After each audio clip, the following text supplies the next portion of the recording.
I've got the last few bolts in on the bellows and you couldn't see anything doing that, so I've decided to start this side, get this mounting off, then I can lift the engine whilst the bottom mounts off and the exhaust off, everything else, and lift this engine higher up to get to the coolant issue, which is really frustrating because I don't know why it's leaking. I put a new one in and it was alright for a few weeks, and then just leaving a puddle of coolant.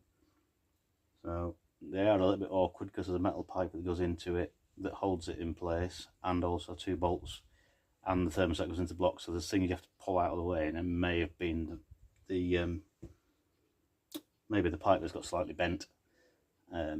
We'll find out in a bit. At least if I drop the coolant out now, it's less likely to drip on my head tomorrow. So it's 15s again. Everything seems to be 15.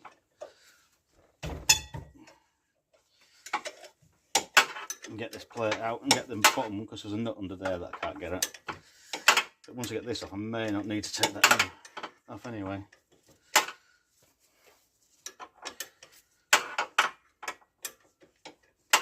I'll find out when I actually separate a couple of things as to whether they need to come off or not. That needs to go the other way.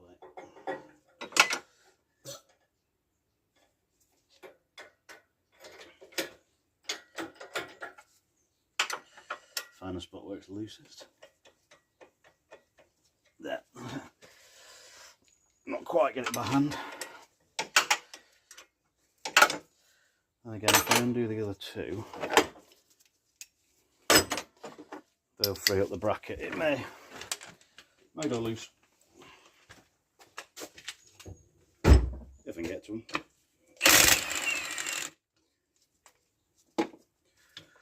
Yeah, I can.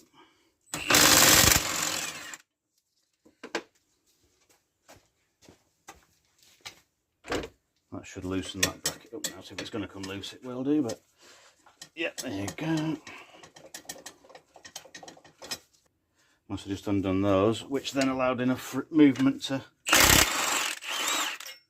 get it out, because I had it out before.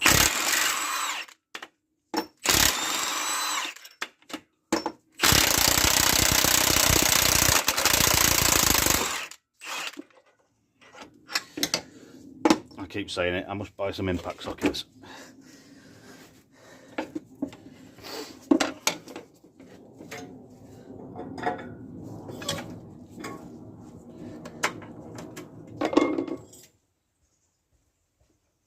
It's a bit confusing, that is, because I didn't remember that being a pain before. Now of course it all moves. Yeah, there you go. Hard. Yeah, I definitely did not take that off there before. So what did I do?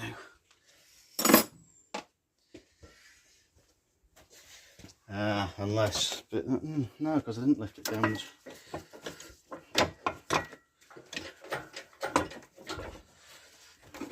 I lifted the engine up, so this had to come off.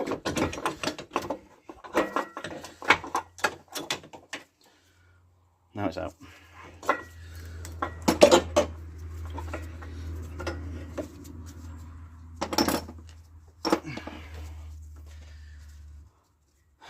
Right, so in theory, there's nothing really holding this.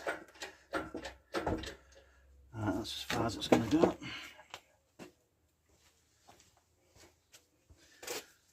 Right, you can get back at these again. They're still a little bit awkward, but marginally more space than before, I think.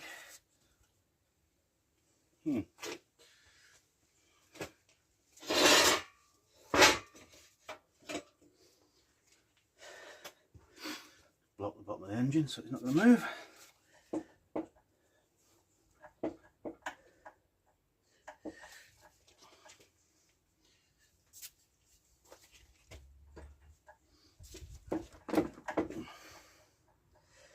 Crank pulley that's hitting, okay, so it can't physically go any taller.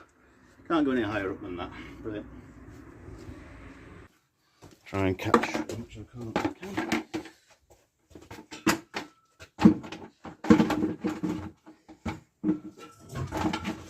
But you know as well as I do that's not going to happen. And it's all just going to go all over the floor. They do actually do a inline thermostat, so when these fail you don't have to do this. But me being me, I had to do it properly rather than a bypass way of doing it. It's not a bodgy way, it's not a bad way. It works and it's about 10 quid, whereas this was 35 quid and a whole lot more work.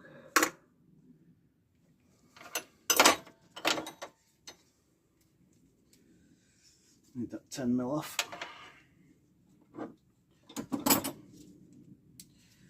Right size for that. Yeah. Can't believe I'm doing the thermostat on this again. I mean, it was a pain the first time. At least I know what I'm doing now. I know it's going to be a struggle.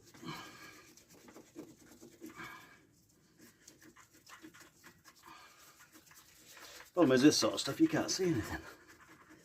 You get you right in, you're literally looking at the end of my fingers. Because that's all I can pretty much see.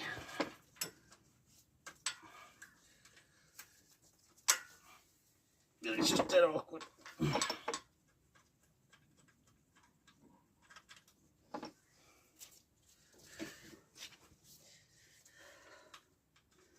Yeah, when I took the clutch out, I forgot about this. It was only afterwards when I realised, as you noticed in the video, suddenly the realisation that this was actually still a problem. It was like, oh no.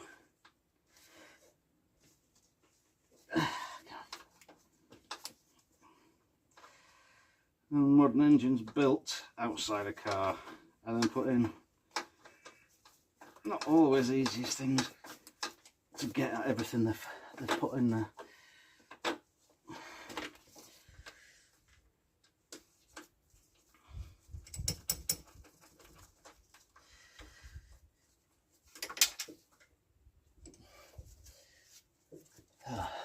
When you drop bolts and they vanish, you know, when they don't hit the floor, you've got a problem.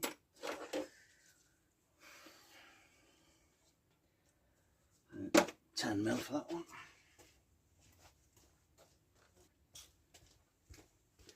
This will free up a little bit of space if I can.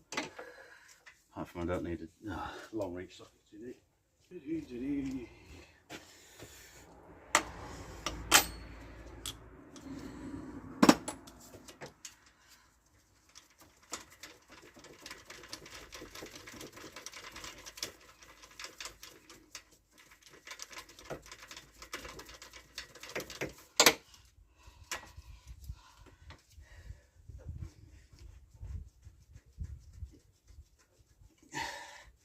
And not much space down behind here.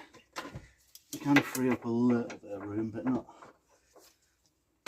loads. There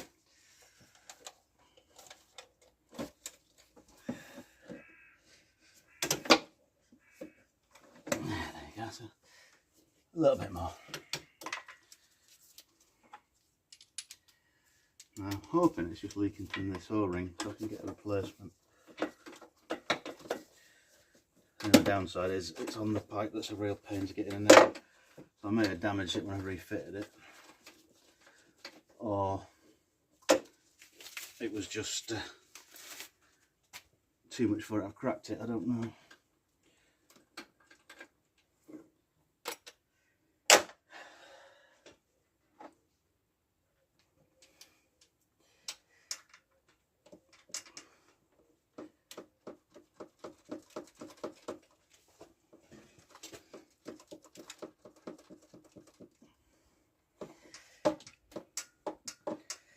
That's the most inaccessible one, is the one that doesn't want to come out.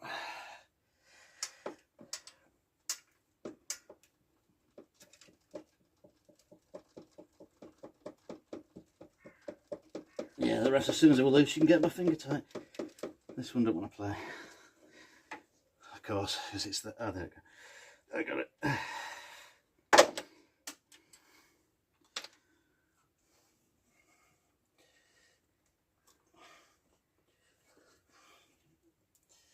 Yeah, and there's a fourth one at the bottom. You were all saying that, weren't you? Don't forget the bottom one. Remind me why I changed this for a proper one again. Although it did run a lot better. The heater worked. It ran better. The miles per gallon was better. And the temperature gauge sitting in the middle is quite satisfying over the beforehand. It literally, as soon as you started moving, it just dropped down to virtually nothing. I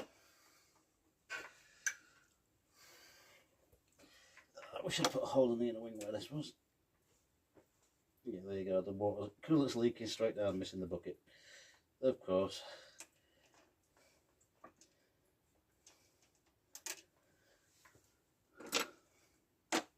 Let's try and move that.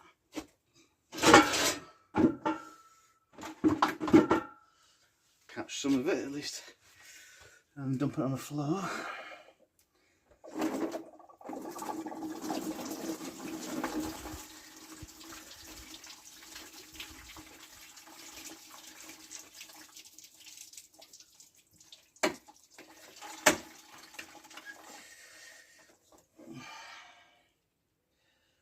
There's an Allen key on that one there. I'll maybe loosen that a little.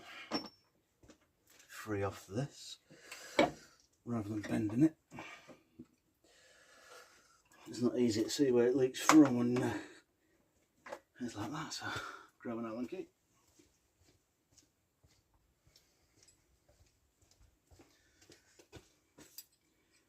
Might be able to just move that piping off to free up a bit of space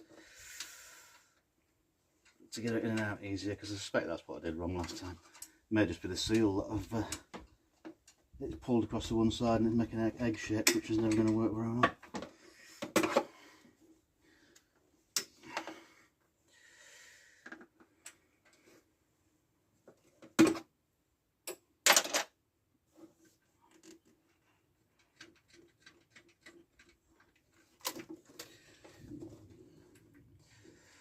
Hoping this will make a bit of slack in it.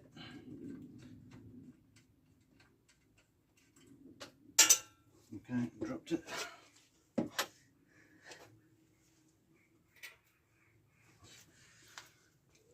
Hit the engine crane to know roughly where it was. Yeah, that's not helped at all. This is one underneath as well, of course there is. Why use one bolt when you can use two?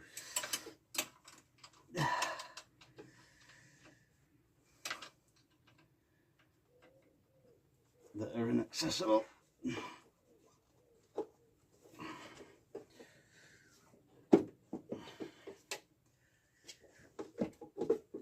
Oh, that's handy. That's just come off, that's not bad, that'll push it back in. Right, that's made a bit more room down the back at least. Right where I don't really need it, but any space is a bonus at this point.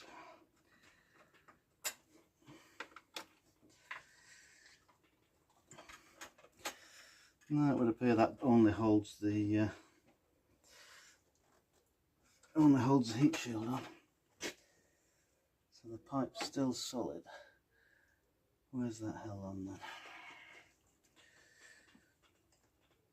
If I force it, I don't want to bend the pipe out of shape any more than I did last time. Which is probably why it leaks.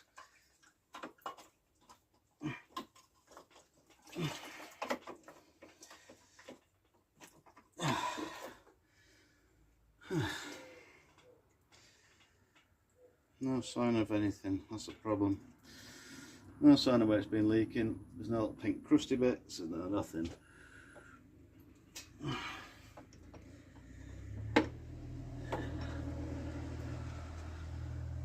would have been handy if it had crystallised slightly on the outside and I'd been able to see where it was coming from, but it hasn't. So all I can do is reseal it all. Hope for the best, really. Right, which way does that go? If it's in like that, the water was leaking down there into there, so that's wet there.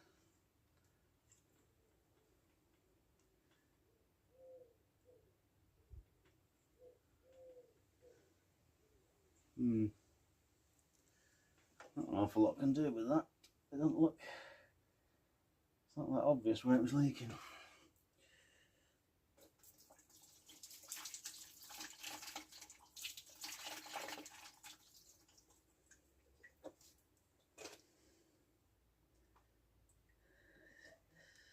That's everything now that's showing.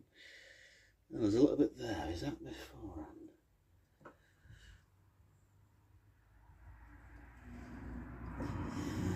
There's a little bit showing there, but it's on the wrong side, so I don't know.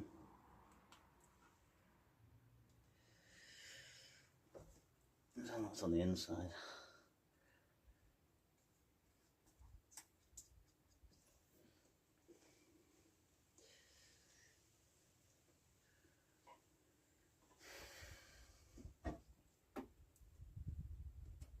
Chances are it's this seal, because if it's slightly out of shape, it's not going to play. Although I did RTV it before I put it back.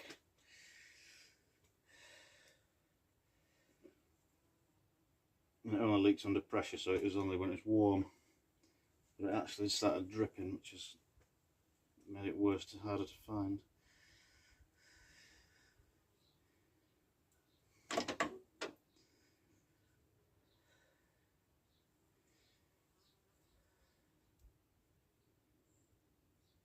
It is a bit out of shape. I might just get a new one while I'm here. It's not great.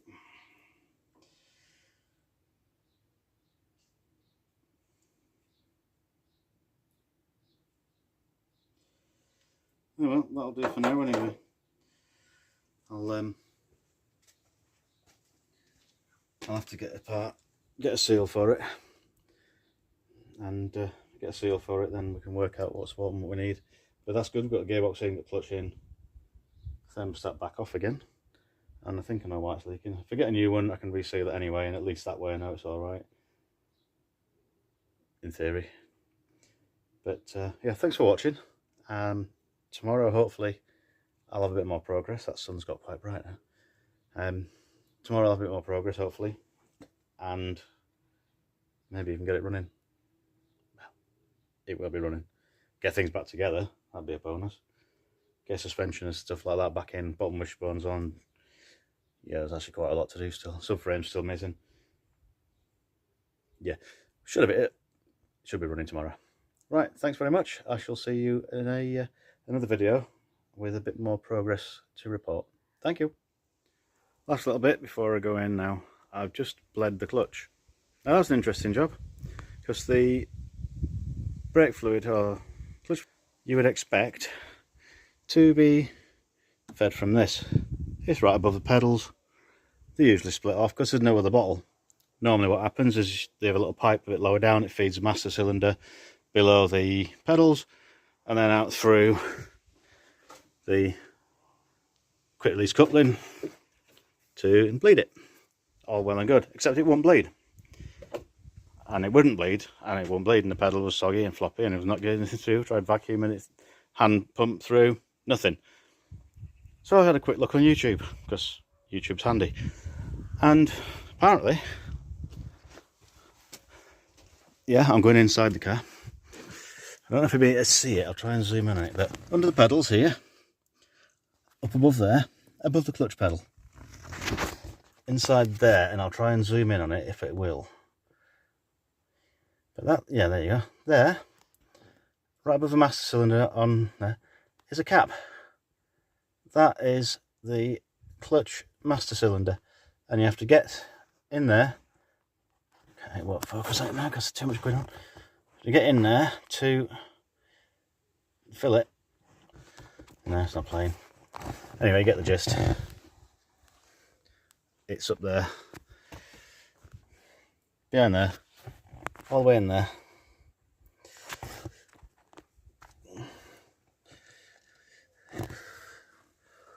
You can't even get a torch in. I took the whole dash panel off to get to it, and now it's coming in filthy handprints and everything. It's just like really irritating. Oh, now it's chucking it down. I'm gonna have to go. Right. Before I get soaking wet, I'll get my stuff put away, and I'll put this video out hopefully tonight. Cheers.